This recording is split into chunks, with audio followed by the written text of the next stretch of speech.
सिद्धसुरासुरवन्दितलिङ्गं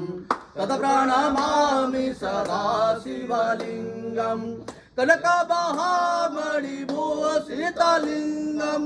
फणिपतिवेष्टितशोभितलिङ्गं दक्षसूयाज्ञविनाशनलिङ्गं तत्प्रणमामि सदा शिवलिङ्गं कुङ्कुमचन्दनलेपितलिङ्गं पङ्कजहार सुशोभितलिङ्गं सञ्चित्तपापविनाशनलिङ्गं तत्प्रणमामि सदा शिवलिङ्गं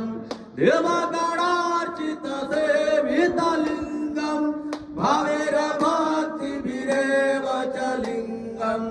दिनकरकोटिप्रभाकरलिङ्गं तत्प्रणमामि सदा शिवलिङ्गम् अष्टदलोपरिवेष्टितलिङ्गं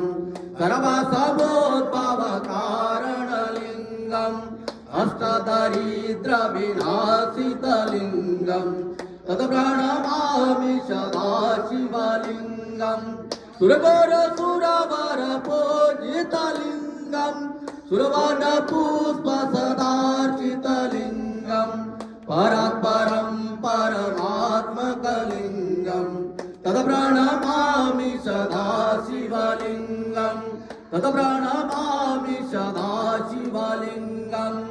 लिङ्गाश्रदकं पुण्यं यः पठेत् सुकृतो शीलोकुमारिणो ते शिवेन सह मोदते